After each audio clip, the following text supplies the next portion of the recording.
मैं बहुत आभारी हूँ डॉक्टर गुप्ता का और बाकी सब जो इस संस्था से जुड़े हुए हैं, जिन्होंने मुझे बुलाया यहाँ पे। और आप कृपया बैठ जाइए, बैठ जाइए, बैठ जाइए।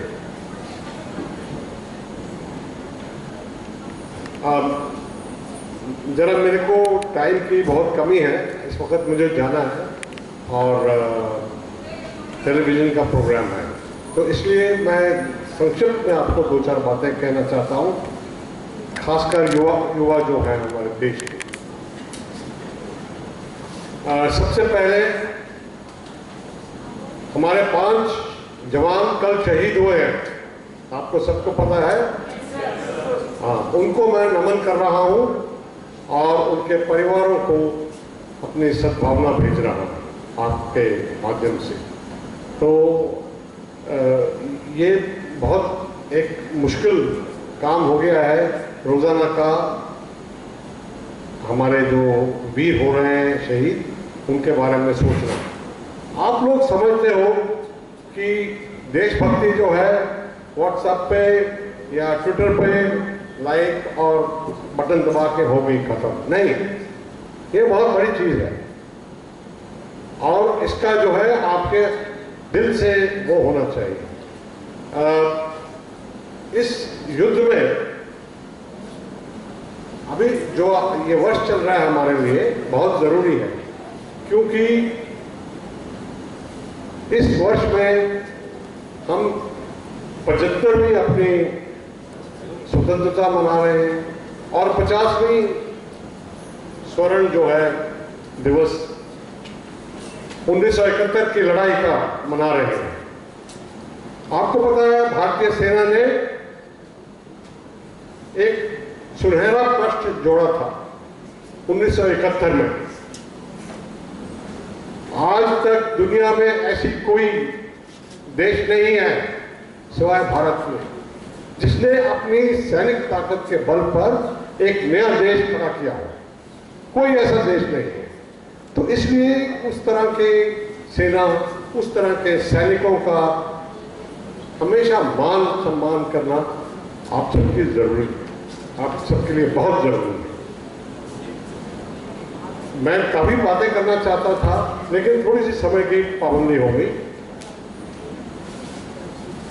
आज मैं बहुत खुश हूं, बहुत खुश था कि मुझे ये मौका मिला आप सबके बीच में होने का, क्योंकि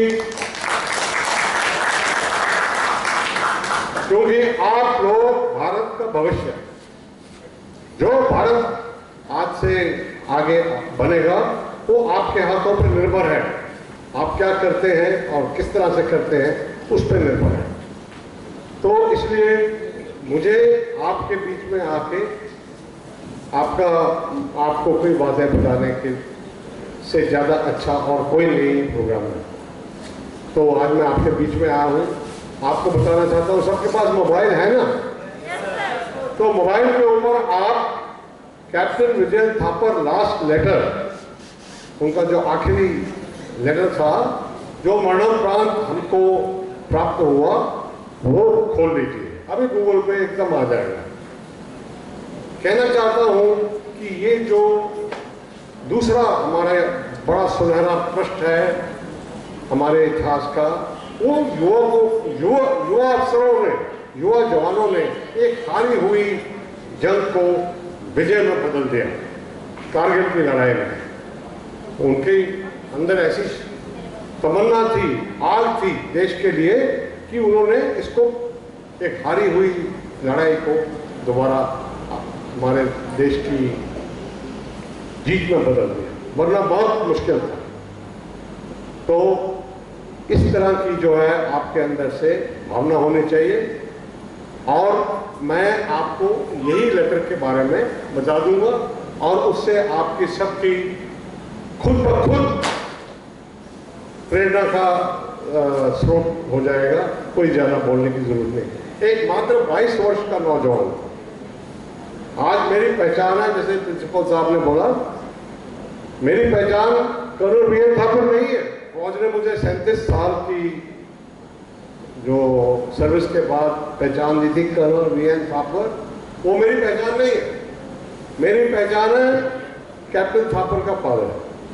मैं चाहता हूं कि आप सब भी इस तरह के नौजवान बने, या जो पुत्र या पुत्रियां हैं वो ऐसे हो कि वो अपने माँ बाप की पहचान बन जाए।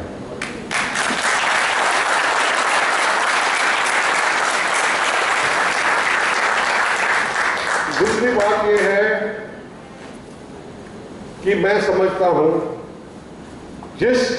आप इस देश का अनाज खाते हैं, आप इस देश की हवा में जीते हैं, इस देश का पानी पीते हैं, तो कोई वजह नहीं है कि आप इस देश को अपने सब कुछ क्यों नहीं अर्पण कर सकते। क्यों सुनने में आता है बार बार कि इस देश के टुकड़े हो जाए, टुकड़े टुकड़े गए। कैसे हो सकते हैं इस देश के अंदर? कैसे लोग बॉम्ब और बंदूकें लेके घूम रहे हैं हमारे कैपिटल के अंदर? आज भी पकड़ा है एक आदमी। कैसे होता है? तो मेरा यूथ को कहने का मतलब है, हमेशा 2-3 बातें हमारे देश में बहुत मजबूत करने की जरूरत है। एक तो है अनुशासन। अनुशासन बहुत जरूरी है देश के लिए। दूसरा, आप लोगों के लिए समय की कीमत। ये जो समय अभी निकल गया, खत्म, दोबारा नहीं आने वाला। और जैसे प्रिंसिपल साहब ने कहा, जो करना है शुरू कर दो, एकदम कर दो। लोग कहते हैं ये हो जाएगा, टांग टूट जाएगी, हाथ टूट जाएगा, कुछ और हो जाएगा। देखिए, विजय सिर्फ 22 वर्ष का था। लोग मुझे कहते हैं कि साहब क्या हो गया, देखिए इतना दुर्भाग्य है, छोटी उम्र में आपका बेटा चल गया। मैं उनको क्या कहता हूं, एक और 22 साल का नौजवान था, मालूम है कौन? नहीं, विक्रम बत्रा 25 साल, कैप्टन अनुज नायर नहीं, भगत सिंह 22 वर्ष का था, और विजय भी 22 वर्ष के थे। तो मेरा कहने का मतलब है कि हमेशा याद रखो, जब वो मेरे साथ अफसोस करते हैं तो मैं उनको यही बोलता हूं कि देखिए, ये जिंदगी जो है वो कभी भी लंबाई में नहीं मापी जाती। क्या आप 90 साल का होना मांगते हैं बिस्तर पर लेटे लेटे, या 22, 23, 24 साल में ऐसा कारनामा करके जाएंगे जैसे सितारा रोशनी छोड़ के चला जाता है?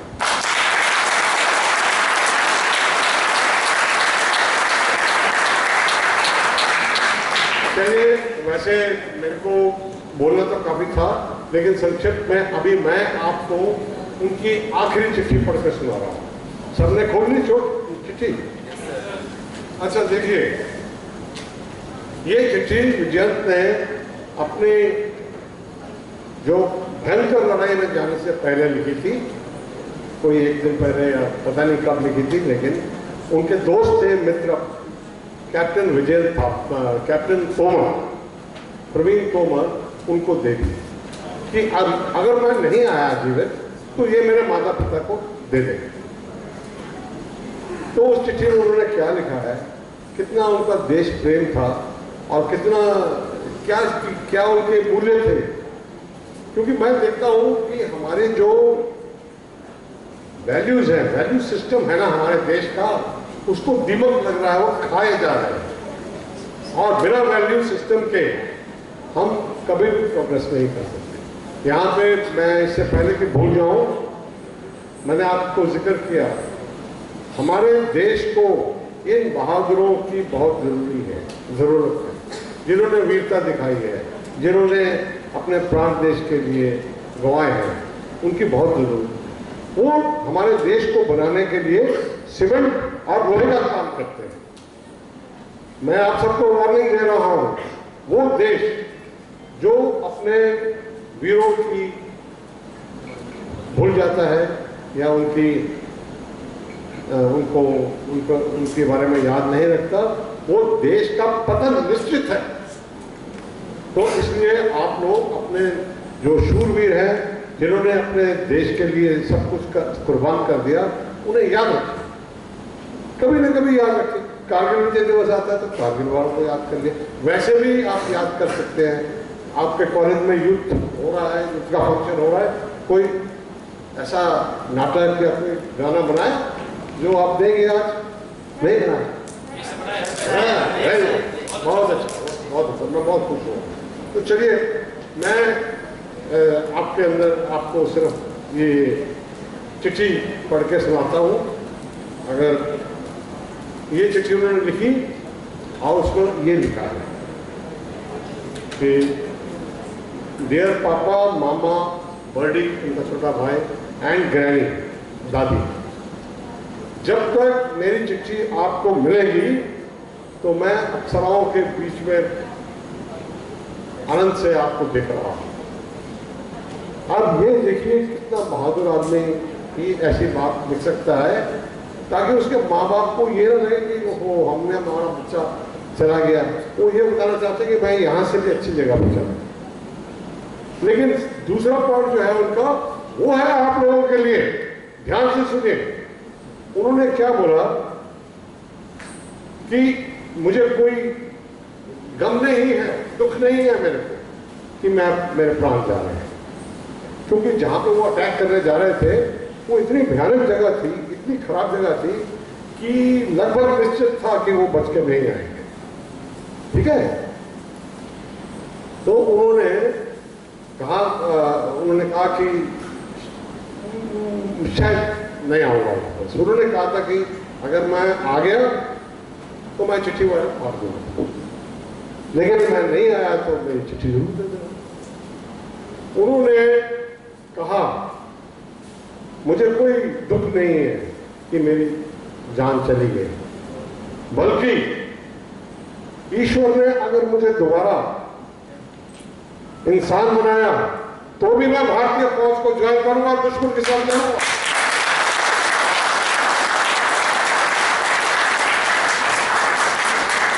ये भाव होना चाहिए आपके अंदर, सबके अंदर, एक एक के अंदर एक तरह की आग। और उन्होंने ऐसी और भी कई चीजें लिखी हैं। उन्होंने उनकी जिंदगी का एक पन्ना है जब वो कुपवाड़ा में थे। कुपवाड़ा एक बड़ी खतरनाक जगह है जहाँ पे आतंकवादी बहुत तादाद में आते हैं, रोजाना वहाँ पे मुठभेड़ें होती हैं। तो वो मुठभेड़ में वहाँ पे थे, उस जगह पे थे। वहाँ पे एक दिन रात को आतंकवादी आए और एक गरीब लकड़हारा था, उसको बड़ी बेदर्दी से, बड़े बेरहम से उसको खत्म कर दिया। उसकी छोटी सी लड़की थी। वो लड़की ने अपने प्यारे पिता को अपने सामने मरते हुए देखा और वो विड्रॉ हो गई। उसने बोलना बंद कर दिया, उसने खेलना बंद कर दिया, उसने सब कुछ करना बंद कर दिया। विजय की पलटन 2 राजपूताना राइफल्स उस जगह पे पहुंची और वहां पे उनका कैंप था। कैंप से बाहर निकलते समय वो इस लड़की को देखते थे और उनके दिल में एक अच्छा अफसर होने के, एक अच्छा इंसान होने की वजह से उस बच्चे के लिए थोड़ा सा जिज्ञासा आई कि क्या बात है, ये लड़की हंसती नहीं है, उसको बाय बाय करता हूँ, कोई जवाब नहीं देती है। तो फिर उन्होंने उसके पास जाके, शाम को बोर हो जाते थे, फौजी कार्रवाई से तंग आके वो बोर हो जाते थे, चलो उसके पास जाकर उसके वक्त खेलना, लेकिन वो जवाब नहीं देती। तो फिर उसने उसको चॉकलेट वगैरह दिए, आहिस्ता आहिस्ता उनकी दूरी कम हो गई। और मैं आपको बताना चाहता हूँ, वो लड़की जो है उसने बोलना शुरू कर दिया, खेलना शुरू कर दिया, और जब तक साहब लड़ाई के लिए गए वो लगभग नॉर्मल लड़की हो गई। तो साहब ने इस पत्र में जो आप पढ़ेंगे लिखा है कि रुखसाना को आप हमेशा 50 रुपए उसके स्कूल की फीस देते रहना। और कुछ नहीं। और माता जी को उन्होंने टेलीफोन किया था कि रुखसाना के लिए कपड़े दे देना, और बोला जब आप छुट्टी में आएंगे आपको कपड़े देंगे। तो ये उनका एक अच्छा इंसान, एक अच्छा सोल्जर हो ही नहीं सकता जो अच्छा इंसान ना हो। तो ये सब बातें मैं आपको उनकी बता रहा हूँ। अंत में उन्होंने लिखा था कि आप शोक में मत डूब जाना मेरे जाने की वजह से। और मैं चाहता हूं कि आप जिंदगी को, इंग्लिश में उन्होंने बोला है, लिव लाइफ किंग साइज, जिंदगी को वो आप एक बादशाह की तरह जिए। तो इसलिए हमारा बेटा फिजिकली हमारा बेटा नहीं रहा, लेकिन उसकी जो स्पिरिट है, जो उसके अंदर उसकी जो आत्मा है, वो हमारे साथ है।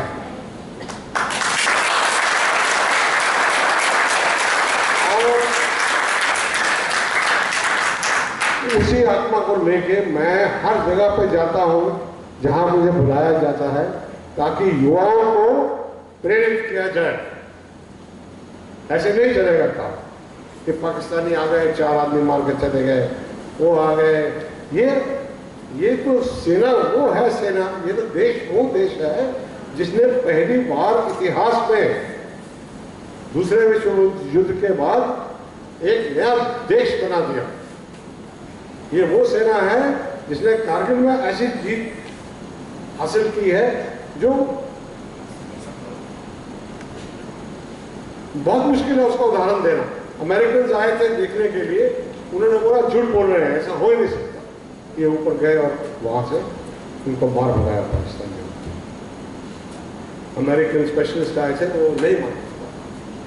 तो मैं ये कहना चाहता हूँ, और वही देश है जो आए दिन एक निकट्टू देश से रोजाना की ये घटनाएं कर रहा है, हमें आराम से नहीं देंगे। तो ये सारी ताकत जो है वो आप लोगों से आएगी, युद्ध से आएगी, नौजवानों से आएगी। और मैं ये भी, आप ये मौका है, एक मेरे को मौका मिला आपको बताने के लिए कि उनकी वेबसाइट है www कैप्टन विजयन थापर। आप उसे देखिए और आपको पता लग जाएगा कि एक अच्छा अफसर और एक अच्छा देशभक्त भारत का नौजवान कैसा होना चाहिए। तो आप जरूर देखिए www.captainvijayanthapar.com। और दूसरी बात यह है, आज मैं नहीं लाया, माफ कीजिएगा, मैंने जिसने अपना पुत्र खोया लड़ाई में, और एक पुत्री ने